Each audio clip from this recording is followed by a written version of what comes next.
It is a sheer joy to introduce this afternoon's presenter, UAlbany sophomore Jabari Paul. Jabari first came to my attention 1 year ago when he took my outer space cinema class at UAlbany and quickly became one of the stars of a truly talented class of 45 students.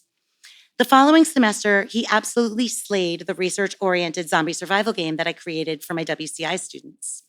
His analyses in class discussions and in his writing were reliably insightful, thoughtful, rigorous, and genuinely interesting.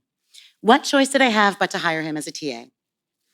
In that capacity, he impresses me daily by providing an empathetic, intelligent, funny, and fearless example of the incredible things his generation is capable of. When he volunteered to introduce this afternoon's film, Alex Garland's Ex Machina, I was overjoyed. Please help me in welcoming Jabari Paul to the stage, and please stick around for an open discussion after the film.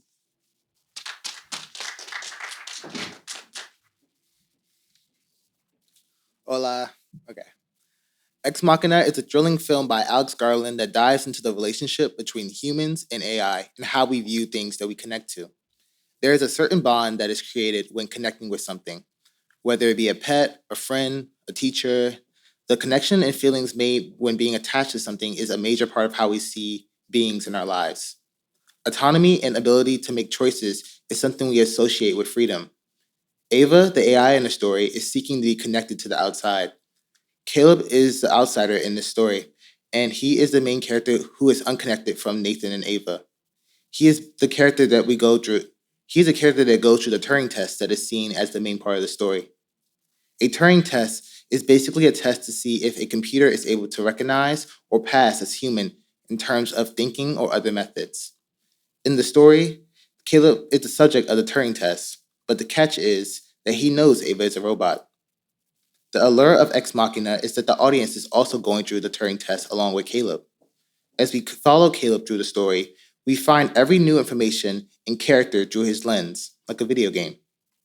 Therefore, as he is put through the Turing test, we are subconsciously put in his shoes and blossom our own ideas on robots and their possibility for a consciousness.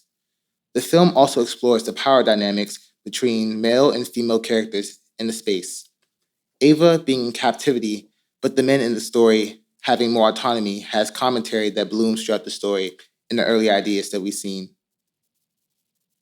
The story also tackles the disposable nature of AI, something that we don't always think about when making decisions in everyday life. You can't just turn a person off with no repercussions, like you can just turn off Siri, Alexa, or reprogram them like an individual that you can do AI. The film compares humans and AI a lot. Biological versus digital machines. What makes something biological we create naturally different than something you put together part by part like a robot? A quote that I found really impactful was, if you create a conscious machine, it's not the history of man, that's the history of gods. Caleb, as he said it early in the movie, you'll see later.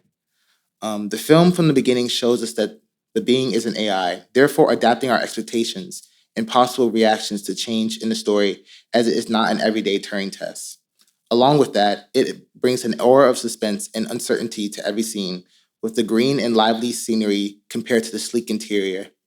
It is also refreshing to see Domino Gleeson as a person in the AI story instead of an AI like in the Black Mirror episode. Be right back. I hope this film captures your attention like it did mine. Thank you.